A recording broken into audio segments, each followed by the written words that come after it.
people listening to this on the radio. I assume I've never listened to the radio before. My mom has, but I'm praying to God she's not listening to this. Also, good to not see you. To the 12 people that saw my last video, I forgot I was being recorded, which is on me because they made that explicitly clear. There's a projector playing the live stream of me mere feet away from me. I enjoy being here tonight. My dog does not. I saw a comedian last week. His name is John Marco. John Marco Cerizzi. I did not bring my dog because why would you need a service dog when you have a service boyfriend? Great comedian, one of my favorites. He's actually the one who inspired me to do stand-up comedy. If my mom heard me say that, she'd never let me listen to him again. See, that's a joke because she hates him anyways. John Marco sells merchandise. A lot of successful comedians do. He sells a variety of stuff at his shows. I got a tote bag. My boyfriend got a cum towel.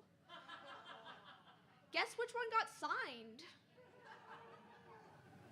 Now my mom hates both John Marco and my boyfriend. One thing about stand-up comedy that I wasn't expecting was that it's not just about being naturally funny. I thought people came up on stage and improv their own 40-minute specials. Turns out they've got notes. Real stand-up comedians use comically large notepads. I'm using my phone. All those notes are heavily edited. I say maybe a third of what I write. I rely on my friends to help me edit. I've got these rare kinds of friends that don't think I'm funny but are willing to listen to my stand-up set.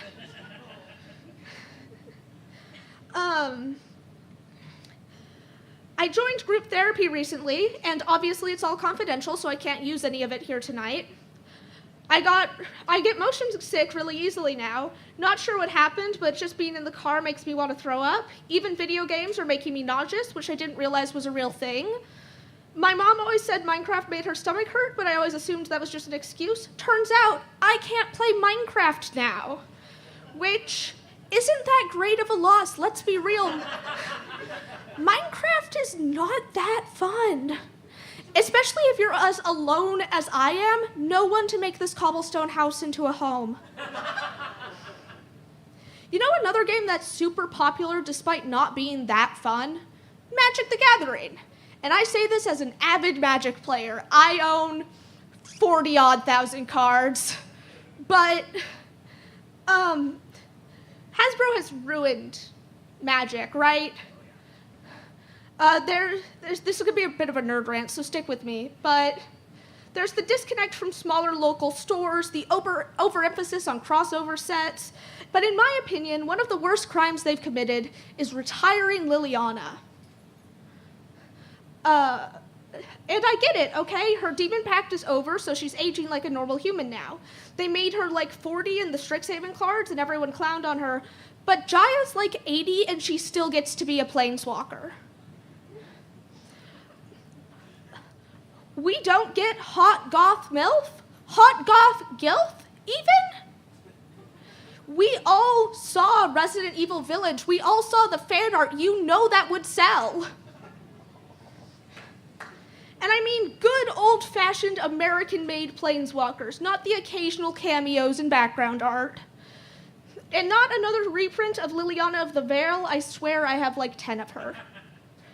I miss the good old days of Magic, back when Wizards of the Coast cared about its players and you could buy a pack for less than $5.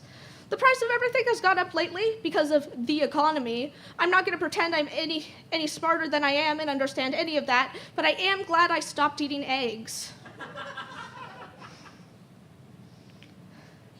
I stopped eating a lot of things, actually. I'm on a super restrictive diet, so I decided for this next bit, I'm just going to read to you the things I'm not allowed to eat. Here is a non-exhaustive list.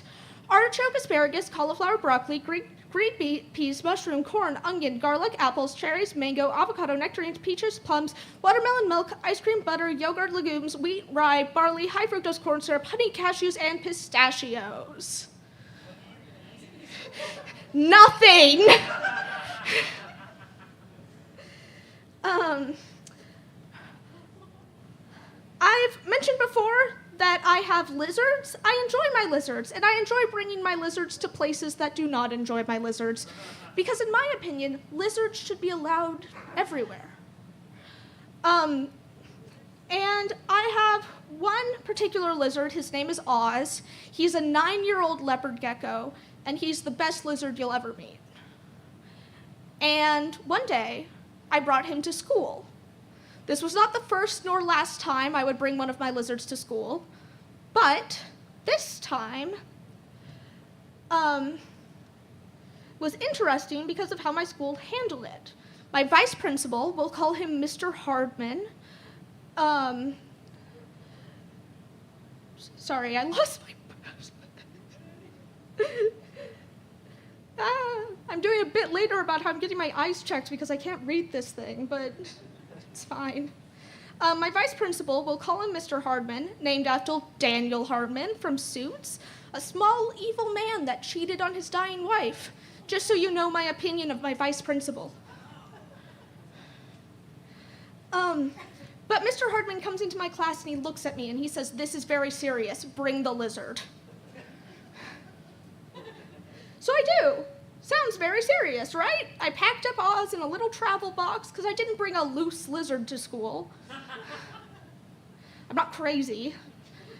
And I followed him out of the room. He takes Oz from me and he holds him like this, as far away from him as physically possible, and it becomes incredibly evident to me that Mr. Hardman does not like lizards. Particularly his next two questions. 1, is it poisonous? And 2, is this your pet, or did you find it on the way to school?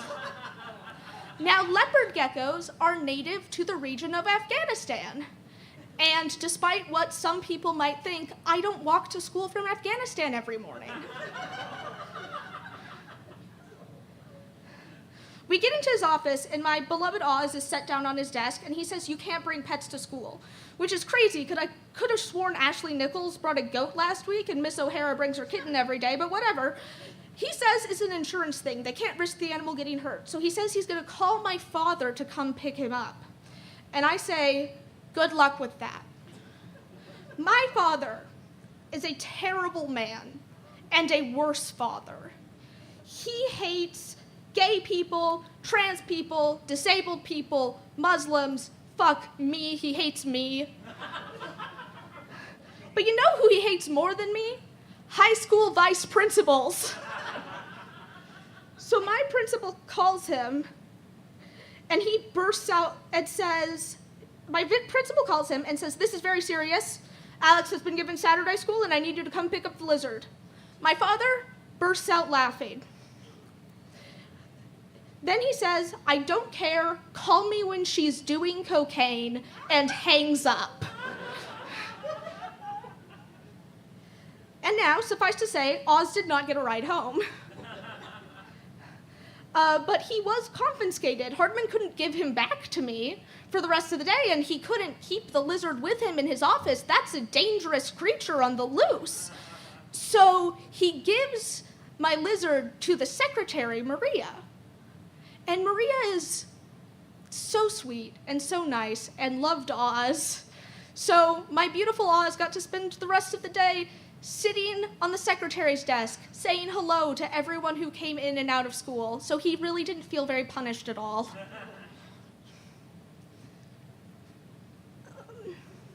You may have noticed that I haven't been, well, frick me. You may have noticed that I haven't been cursing this show. At least I hope I haven't been. I write all of these ahead of time, but assuming I haven't been cursing, you may be wondering why. And the reason is that it is Ramadan, probably the most famous Muslim holiday, a month of fasting and celebration and charity. Now, I can't fast. If you heard my list from before, you may be thinking that I fast every day since I'm not allowed to eat anything. But I do have the occasional orange, specifically half an orange for breakfast to take my meds, and half an orange for dinner to take my meds.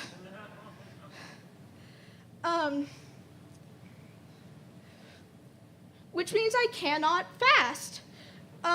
It's not medically safe for me to do so, and that sucks. Because the one thing everyone knows about Ramadan is that Muslims fast during it.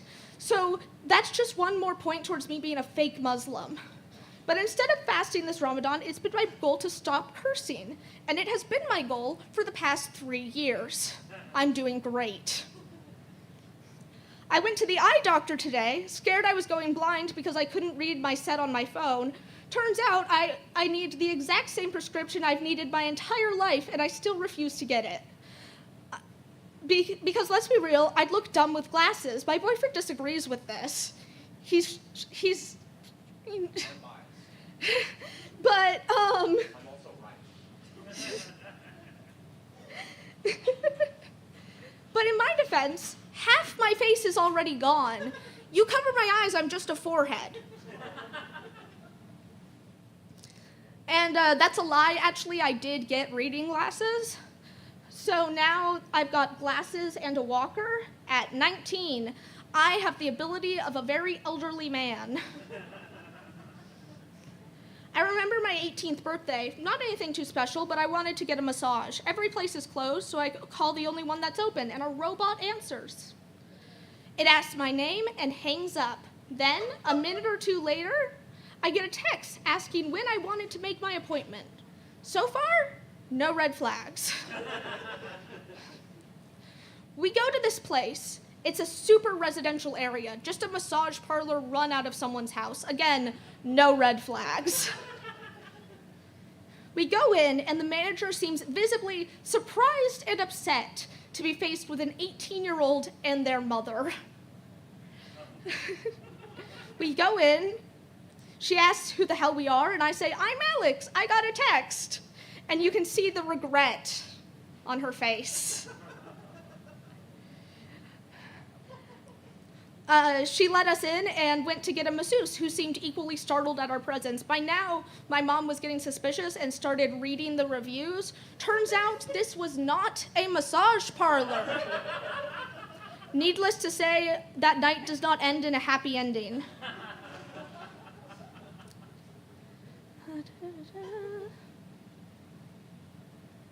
I experienced a lot of sexism as a Magic player, but that's to be expected. I look like a girl, and girls don't play card games. Boys play card games, everyone knows that. It's usually just the slide comment here or there, being excluded from pods or just ignored by other players, and it's impossible to tell how much of that is internalized misogyny or not. Is he ignoring me because he hates women, or is he ignoring me because he hates me, or is he ignoring me because I'm hot and he's scared of me? Either way, I overheard one of the Magic guys saying, you can always tell when a girl made a deck because it has women and cats in the art. Which is crazy, because the last week he was telling us how his friend has a deck comprised of exclusively anime women. So either your friend is a woman, unlikely, or your theory about deck building is meaningless. Another thing with a lot of misogyny, sports, specifically super masculine sports. Axe throwing, I assume, super misogynistic. I say I assume because I've never actually experienced axe throwing misogyny. Our local hatchet house is phenomenal when it comes to that, but every time I miss the target, I can hear my father in my brain telling me I should be home cleaning. And you know what's craziest about all of this? I'm not a woman.